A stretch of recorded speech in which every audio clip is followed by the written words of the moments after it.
ओम नमो भगवते वासुदेवाय।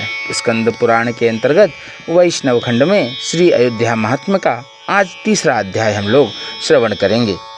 स्वर्ग द्वार तथा चंद्रहरि तीर्थ की महिमा, चंद्र सहस्त्र व्रत की उद्यापन विधि जानेंगे आज। चलिए कथा प्रारंभ करते हैं। सूत जी महाराज कहते हैं, स्वर्ग द्वार नाम से प्रसिद्ध तीर्थ सब पापों को दूर करने वाला है। स्वर्ग द्वार के महात्म्य का विस्तार पूर्वक वर्णन करने में कोई भी समर्थ नहीं है, इसलिए इसे संक्षेप में सुनो। सरयू के जल में सहस्त्रधारा तीर्थ से लेकर पूर्व दिशा में 636 धनुष तक पुराण के ज्ञाताओं ने स्वर्ग द्वार का विस्तार बतलाया है। देखिए, एक धनुष की दूरी हमने कल के यानी कि द्वितीय अध्याय में हमने आपको बताई थी, तो द्वितीय अध्याय देख लीजिएगा, आपको यह पता चल जाएगा कि एक धनुष की दूरी कितनी होती है, क्या प्रमाण है उसका। ठीक, तो स्वर्गद्वार का विस्तार बतलाया गया है।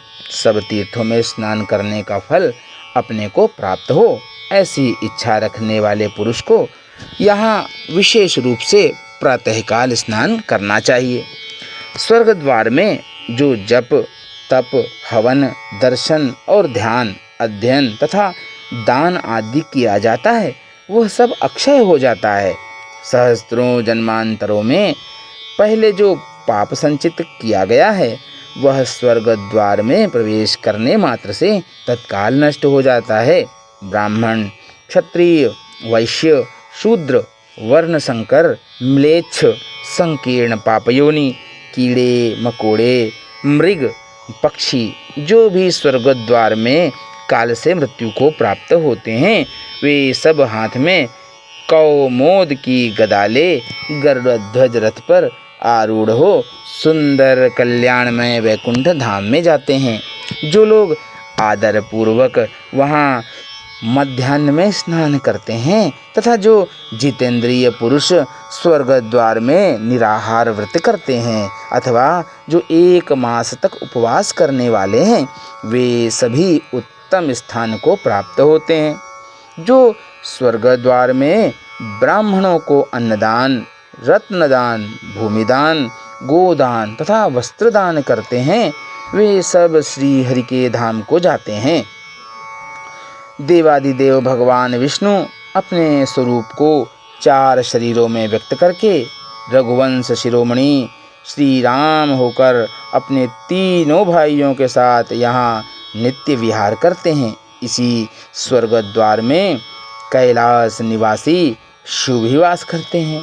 मेरु तथा मंदराचल के समान पाप की बड़ी भारी राशि भी स्वर्ग द्वार में पहुँचते ही नष्ट हो जाती है। ऋषि, देवता, असुर, जप, होम परायण मनुष्य, सन्यासी और मुमुक्षु पुरुष स्वर्ग द्वार का सेवन करते हैं। काशी में योग युक्त होकर शरीर त्याग करने वाले पुरुषों को जो गति प्राप्त होती है, वही एकादशी को सरयू में स्नान करने मात्र से मिल जाती है। वे भगवान विष्णु की भक्ति को पाकर निश्चय ही परमानंद को प्राप्त होते हैं।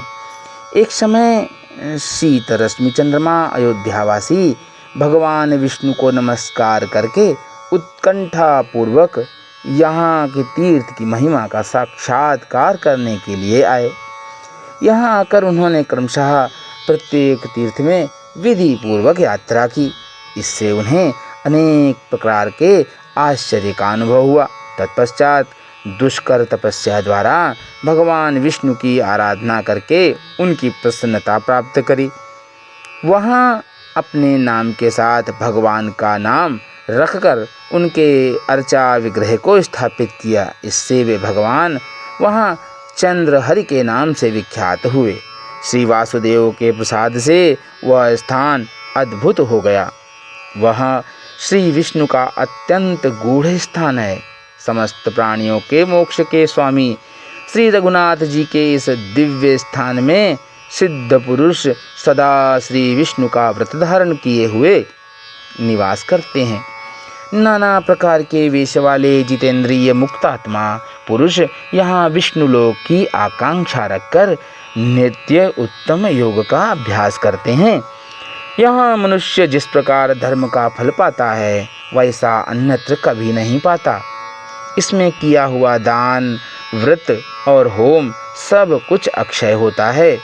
मनुष्यों को यहाँ भगवान श्री चंद्रहरि के आगे ब्राह्मण की प्रधानता में चंद्र सहस्त्र व्रत की उद्यापन विधि करनी चाहिए।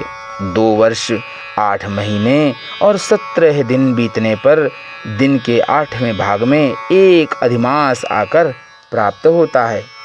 83 वर्ष 4 महीने में 1 सहस्त्र से अधिक चंद्रमा यानी पूर्णमासी तिथि में होते हैं।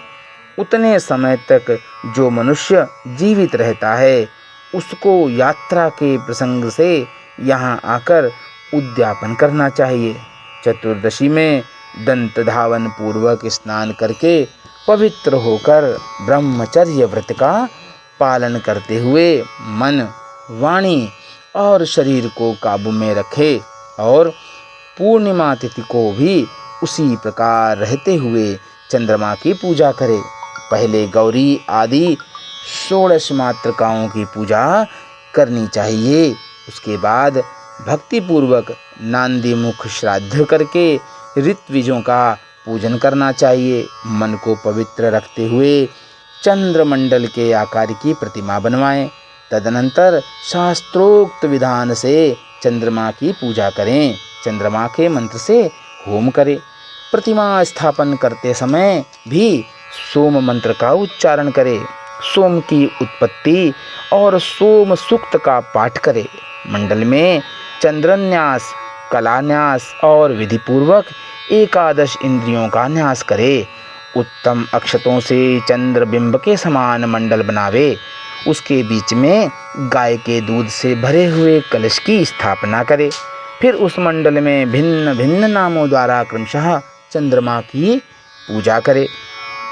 हिमांशवे नमः, सोमचंद्राय नमः, चंद्राय नमः, विधवे नमः, कुमुदबंधवे नमः, सुधांशवे नमः, सोमाय नमः, औषधीशाय नमः, अब्जाय नमः, मृगांकाय नमः, कलानिधे नमः, नक्षत्रनाथाय नमः, शर्वरीपतये नमः, जैवात्रिकाय नमः, द्विजराजाय नमः, चंद्रमसे नमः। इन 16 नामों से क्रमशः चंद्रमा का स्तमन करे।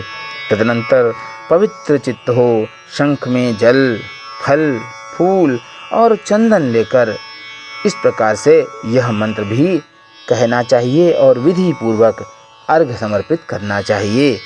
मंत्र इस प्रकार है कि नमस्ते मास मासान्ते जायमान मुनः पुनः ग्रहणार्घ्यं शशांकोत्वं रोहिण्या सहितो मम।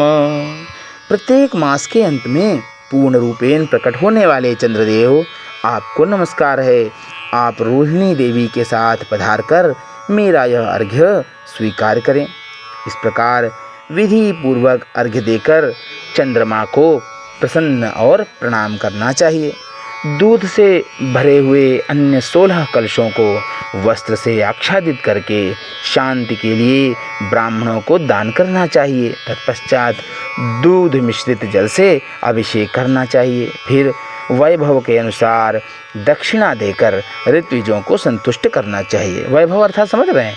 वैभव का अर्थ होता है जितना आपके पास धन संपत्ति है उसके अनुसार आपको दक्षिणा देनी चाहिए। वैसे तो आपकी संपूर्ण आय जो वार्षिक हो उसका दशांश आपको दान कर देना चाहिए, वार्षिक हो या मासिक हो जैसा भी हो, ठीक। तो उसके बाद ब्राह्मण को उसके कुटुंब सहित भोजन कराना चाहिए। द्विज दंपत्ति की वस्त्रों द्वारा विधिपूर्वक पूजा करनी चाहिए। तदनंतर पर्याप्त दक्षिणा दान करना चाहिए। फिर उपवास की विधि से बुद्धिमान पुरुष शेष दिन व्यतीत करे। दूसरे दिन पुनः भगवान श्री हरि विष्णु की पूजा करके भाई बंधुओं के साथ भोजन करे और नियम का विसर्जन करे। जो इस प्रकार उत्तम चंद्र सहस्त्र व्रत का पालन करता है वह महापातकी हो तो भी शुद्ध चित्त होकर चंद्रलोक में जाता है, यानी वहाँ निवास करता है।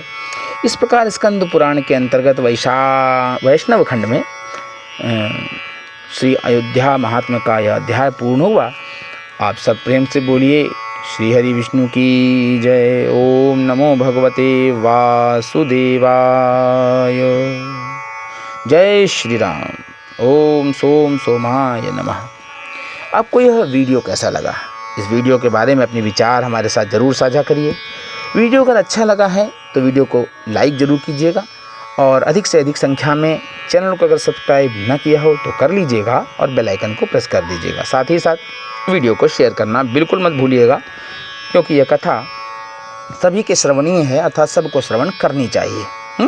इन्हीं शब्दों के साथ ईश्वर अनुकंपा बनाए रखें। जय श्री राम।